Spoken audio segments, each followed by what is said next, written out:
بسم اللہ الرحمن الرحیم۔ السلام علیکم۔ Welcome to S A teaching zone. آج کی ہماری یہ ویڈیو 9 کلاس کی اردو کی کتاب دور پاس کا آج ہم کر رہے ہیں سبق نمبر 14 اردو کی کہانی۔ تو اردو کے بارے میں ہم پڑھیں گے کہ اردو کی کہانی کیا ہے۔ اردو ایک ہندوستانی زبان ہے، بہت سے لوگوں کی یہ مادری زبان ہے۔ مادری زبان کا مطلب ہے وہ زبان جسے ہم ماں کی گود میں بیٹھ کر پہلی بار سنتے ہیں اور جیسے جیسے بڑے ہوتے ہیں اس زبان کو سیکھتے چلے جاتے ہیں۔ بعد میں اپنی ضرورت کے مطابق ہم اسکول اور کالج میں دوسری زبانیں سیکھتے ہیں، لیکن مادری زبان سے ہماری محبت کم نہیں ہوتی۔ جن لوگوں کی مادری زبان اردو نہیں ہے وہ بھی اردو کی شیرینی کے قائل ہیں، یعنی اردو کی مٹھاس کے، یعنی اردو کی زبان اتنی میٹھی ہوتی کہ اس کے دوسرے لوگ بھی قائل ہیں۔ اردو کا شمار ہندوستان کی جدید آریائی زبانوں میں ہوتا ہے۔ ہمارے ملک کے آئین میں جن زبانوں کا ذکر ہے ان میں ایک اردو بھی ہے۔ اردو ہی کی طرح ہندی، بنگلہ، اڑیا، آسامی وغیرہ بھی جدید ہند آریائی زبانیں ہیں۔ سن 1000 عیسوی کے بعد جدید ہند آریائی زبانوں کا ارتقاء شروع ہوتا ہے۔ اردو کی ابتدا کہاں ہوئی؟ اردو کی ابتدا کب ہوئی؟ اس سوال کا جواب لوگوں نے اپنی اپنی تحقیق کے مطابق دیا ہے۔ زبان پیڑ پودے جیسی کوئی چیز نہیں کہ جس کے بارے میں کہا جا سکے کہ فلاں تاریخ کو اس کا انکر پھوٹا تھا۔ زبان آہستہ آہستہ اپنی شکل اختیار کرتی ہے۔ شروع میں اندازہ بھی نہیں ہوتا کہ ایک نئی زبان بن رہی ہے۔ جب نوزائیدہ زبان کسی قدر واضح شکل اختیار کر لیتی ہے تب معلوم ہوتا ہے کہ یہ تو ایک نئی زبان ہے۔ بعض لوگوں نے قدیم اردو پر برج بھاشا کے اثرات کو دیکھ کر یہ کہا کہ اردو برج بھاشا سے نکلی ہے۔ کسی نے یہ خیال ظاہر کیا کہ اردو سندھ میں پیدا ہوئی ہے۔ کسی کا قول یہ ہے کہ اردو دہلی اور آس پاس کے علاقے میں پیدا ہوئی ہے۔ زیادہ تر لوگ یہ مانتے ہیں کہ دہلی اور اس کے آس پاس کا علاقہ اردو کی جائے پیدائش ہے۔ اردو یہیں پلی بڑھی اور بعد میں پورے ہندوستان میں پھیل گئی۔ آج دنیا کی ترقی یافتہ زبانوں میں اردو کا شمار ہوتا ہے۔ تو ہمارا یہ پیج کمپلیٹ ہو گیا۔ نیکسٹ پیج پر ہم چلیں گے تو یہاں پر ہے، دیکھیے، اردو دوسری اہم عالمی زبانوں کے مقابلے میں کم عمر ہے۔ اندازہ یہ ہے کہ 12ویں صدی عیسوی کے اواخر میں اردو وجود میں آ چکی تھی، پہلے شمالی ہند میں اور اس کے بعد دکن میں اسے فروغ حاصل ہوا۔ دکن میں صوفیاء کرام نے اس زبان کو دین کی تبلیغ کا ذریعہ بنایا۔ شاعروں نے شعر کہے اور بادشاہوں نے اس زبان کی سرپرستی کی۔ اس طرح بیجاپور اور گولکنڈہ میں اردو کے قدم مضبوطی سے جم گئے۔ شمالی ہند میں فارسی کے چلن کی وجہ سے شروع میں اردو آہستہ آہستہ آگے بڑھی، لیکن آخر کار اس نے فارسی کی جگہ لے لی۔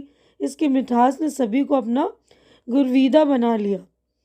غالب، سر سید شبلی نعمانی، مولوی نذیر احمد، نذیر اکبر آبادی، انیس اقبال، دیا شنکر نسیم، رتن ناتھ سرشار، پریم چند، راجندر سنگھ بیدی، چک بست، حسرت موہانی، فیض احمد فیض، فراق گورکھپوری، قرۃ العین حیدر وغیرہ نے اپنے اردو کو اپنے اظہار کا ذریعہ بنایا۔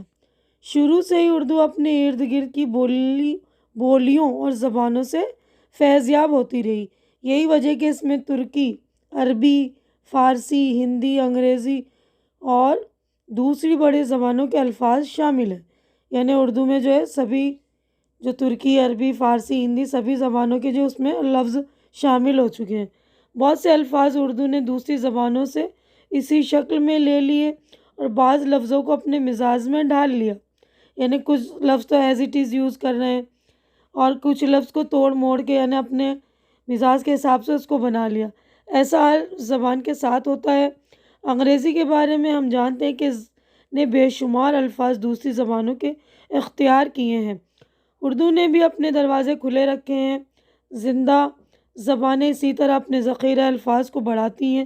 وقت کے ساتھ ان میں تبدیلیاں بھی آتی ہیں۔ اردو نے بھی بہت سی تبدیلیاں قبول کی ہیں۔ اب اس کے ساتھ وقت کے ساتھ ساتھ اردو کے نام بھی بدلتے رہے۔ اس کا نام کبھی زبان ہندوستان، کبھی ہندی، کبھی دہلوی، کبھی گجری، کبھی دکنی رہا ہے۔ ریختہ اردو معلیٰ بھی اردو کے پرانے نام ہیں، اب اس کا نام اردو ہے۔ تو ہمارا یہ بھی پیج مکمل ہو چکا۔ تو آپ کو اردو کے بارے میں معلوم چل ہی گیا ہوگا کہ اردو ہماری کتنی وسیع زبان ہے اور زیادہ پرانی نہیں ہے۔ تو دیکھیے اب ہمارا چیپٹر تو کمپلیٹ ہو گیا۔ اس کے بعد دیکھیے یہاں پر مشق ہو رہی ہے اسٹارٹ۔ تو پہلا ہے پڑھیے اور سمجھیے، یعنی یہاں پر الفاظ اور معنی۔ تو پہلا لفظ ہے شیرنی، مٹھاس، قائل، قبول کرنے والا، ماننے والا۔ ارتقاء، درجہ بدرجہ ترقی کرنا۔ نوزائیدہ یعنی نیا پیدا ہوا۔ جائے پیدائش، پیدا ہونے کی جگہ۔ عہد حاضر، موجودہ زمانہ۔ اواخر، آخر کی جمع۔ فروغ، بڑھوتری۔ فیض یاب ہونا، فائدہ اٹھانا۔ ذخیرہ الفاظ، لفظوں کا ذخیرہ۔ اب نمبر 2 ہے سوچیے اور بتائیے۔ تو یہاں پر ہمارے جو جوابات مطلب سوالات شروع ہیں، اس کے جوابات ہمیں لکھنے ہیں۔ تو پہلا سوال ہے مادری زبان کسے کہتے ہیں؟ تو یہاں پر دیکھیے 5 سوالات ہیں، تو پانچوں کے جوابات دیکھ لیجیے آپ۔ تو دیکھیے پہلے سوال کا جواب، وہ زبان جسے ہم ماں کی گود میں بیٹھ کر پہلی بار سنتے ہیں اور جیسے جیسے بڑے ہوتے ہیں اس زبان کو دیکھتے چلے جاتے ہیں، اسے ہم مادری زبان کہتے ہیں۔ سوال نمبر 2، اردو کی ابتدا کے بارے میں لوگوں نے کن خیالات کا اظہار کیا؟ جواب ہے اردو کی ابتدا کے بارے میں لوگوں نے اپنی تحقیق کے مطابق خیالات کا اظہار کیا ہے۔ بعض لوگوں نے کہا کہ اردو برج بھاشا سے نکلی ہے، کسی نے یہ خیال ظاہر کیا کہ اردو سندھ میں پیدا ہوئی، کسی کا قول ہے کہ اردو دہلی اور آس پاس کے علاقے میں پیدا ہوئی، لیکن زیادہ تر لوگ یہ مانتے ہیں کہ دہلی اور اس کے آس پاس کا علاقہ اردو کی جائے پیدائش ہے۔ اردو یہیں پلی بڑھی، بعد میں پورے ہندوستان میں پھیل گئی۔ سوال نمبر 3 ہے اردو کن زبانوں کے الفاظ ہیں؟ اردو میں ترکی، عربی، فارسی، ہندی، انگریزی اور دوسری زبانوں کے الفاظ ہیں۔ ماضی میں اردو کن ناموں سے پکارا گیا؟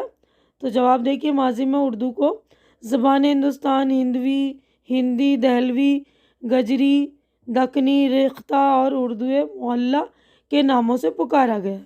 اب سوال نمبر 5 ہے دکن میں اردو کو کیوں تیزی سے فروغ حاصل ہوا؟ تو جواب دیکھ لیجئے، دکن میں صوفیہ کرام نے اس زبان کو دین کی تبلیغ کا ذریعہ بنایا۔ تبلیغ کرنا یعنی پھیلانا، دین کو پھیلانے کے لیے اردو زبان کا استعمال کیا۔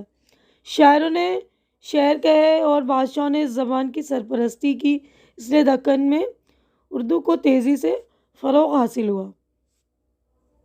تو دیکھیے یہاں پر ہمارے 5 جوابات ہو گئے کمپلیٹ اس صفحے پر۔ اب نیکسٹ پیج پر ہم دیکھتے ہیں، دیکھیے یہاں پر ہے کہ نیچے دیے ہوئے خالی جگہوں کو بھریے، یعنی ہمیں خالی جگہ بھرنی ہے۔ پہلا ہے دیکھیے جن لوگوں کی مادری زبان اردو نہیں ہے وہ بھی اردو کی شیرنی کے قائل ہیں۔ تو یہاں پر آئے گا شیرنی، شین یہ، رے یہ، نون یہ، شیرنی۔ تو لکھا ہوا ہی آپ دیکھ لیجئے۔ تو دیکھیے جن لوگوں کی مادری زبان اردو نہیں وہ بھی اردو کی شیرنی کے قائل ہیں۔ دیکھیے شیرنی کس طرح لکھا ہوا ہے دیکھ لیجئے۔ اب سیکنڈ ہے اردو کا شمار ہندوستان کی جدید آریائی زبانوں میں ہوتا ہے۔ سوال مطلب خالی جگہ تیسری، زیادہ تر لوگوں کا یہی خیال ہے کہ دہلی اور اس کے آس پاس کا علاقہ اردو کی جائے پیدائش ہے۔ چوتھا ہے آج دنیا کی ترقی یافتہ زبانوں میں اردو کا شمار ہوتا ہے۔ اب دیکھیے 5واں ہے شروع ہی سے اردو اپنے ارد گرد کی بولیوں اور زبانوں سے فیضیاب ہوتی رہی۔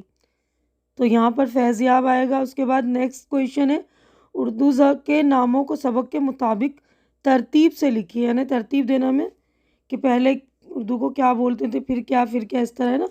تو اردو، زبان ہندوستان، ہندی، دہلوی، گجری، دکنی اور پھر لاسٹ میں اردو۔ اب اس کے بعد نیچے دیے ہوئے الفاظ کو جملوں میں استعمال کیجیے۔ الفاظ دیے ہوئے ان کے جملے بنانے، تو یہ دیکھیے یہ الفاظ ہے اور اس کے جملے۔ تو پہلا ہے شکل، شکل اچھی سیرت اچھی شکل و صورت سے بہتر ہے۔ فروغ اردو کے لیے ہمیں ہر ممکن کوشش کرتے رہنا چاہیے۔ انکور نکلے ہوئے بیج کھانا صحت کے لیے مفید ہے۔ جائے پیدائش آگرہ غالب کی جائے پیدائش ہے۔ ہمیں عالمی امن برقرار رکھنے کی پوری کوشش کرنی چاہیے۔ اب نیکسٹ کویشچن ہے، واحد سے جمع اور جمع سے واحد بنائی، یعنی جس کی واحد دی ہے اس کی جمع بنانی، جس کی جمع دی ہے اس کے واحد لکھنے۔ تو دیکھیے یہ جمع ہے، صوفیہ صوفی اس کی واحد ہے، خیالات خیال، اشکال شکل، الفاظ لفظ، اثرات اثر۔ اب یہ واحد دی ہوئی تھی، اس کی جمع شعر اشعار، فکر افکار، جواب جوابات، ملک ممالک، ضرورت ضروریات۔ اب اس کے آگے لاسٹ میں عملی کام ہے۔ اردو میں ہندی اور انگریزی زبانوں کے بہت سے الفاظ شامل ہیں، ایسے الفاظ کی ایک مختصر فہرست بنائی، یعنی ہمیں لسٹ بنانی، فہرست بنانی ہے۔ تو جواب دیکھیے، اردو میں ہندی کے الفاظ ہیں چنتا مورتی جیون جتن۔ اب اردو میں انگریزی کے الفاظ پینشن سمن پرنسپل اسکول ایکسیڈنٹ ٹینشن، یہ سارے انگلش لفظ ہیں نا جو ہم اردو میں بھی بولتے ہیں۔ اور اس کے بعد آخری کویشچن ہے، دیکھیے اس مضمون میں جن زبانوں اور شہروں کے نام ہیں ان کی فہرست بنانی، ان کی لسٹ بنانی۔ تو زبانوں کے نام آئے ہندی، بنگلہ، اڑیا، آسامی، اردو، ترکی، عربی، فارسی، انگریزی۔ شہروں کے نام سندھ اور دہلی۔ تو دیکھیے تھرڈ خالی جگہ بھی کر لی ہم نے، اس کے بعد اردو کے ناموں کو سبق کے مطابق ترتیب سے لکھنا تھا، وہ بھی لکھ لیا نا۔ اس کے بعد نیچے دیے ہوئے لفظوں کے جملے بنانے، تو جملے بھی ہم نے بنا لیے۔ اس کے بعد واحد سے جمع، جمع سے واحد، یہ بھی لکھ لیا۔ اس کے بعد عملی کام تھا نا کہ اردو میں جو ہندی اور انگریزی کے بہت سے الفاظ آئے نا، تو وہ بھی ہم نے اس کی فہرست بنا لی۔ اور اس مضمون میں جن زبانوں اور شہروں کا نام آئے ان کی بھی فہرست بنانی تھی، تو یہ بھی ہم نے کر لیا۔ تو ہمارا پورا کام، عملی کام بھی کمپلیٹ ہو گیا، یعنی ہمارا چیپٹر کمپلیٹ ہو چکا ہے۔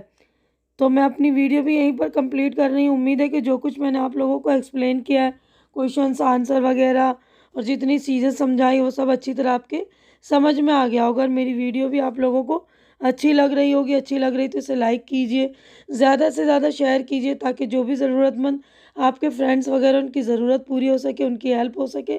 اور میرے چینل کو سبسکرائب کر کے آپ لوگ میری بھی ہیلپ کیجئے، میرے چینل کو سبسکرائب کیجئے، کیونکہ میرے چینل کو آپ لوگوں کے سپورٹ کی بہت زیادہ ضرورت ہے۔ تو پلیز آپ لوگ میری ہمت بڑھا دیا کیجئے۔ ہماری اگلی ملاقات انشاءاللہ نیکسٹ چیپٹر میں ہوگی۔ تب تک کے لیے آپ لوگ اپنا خیال رکھیے، مجھے دعاؤں میں یاد رکھیے۔ اللہ حافظ۔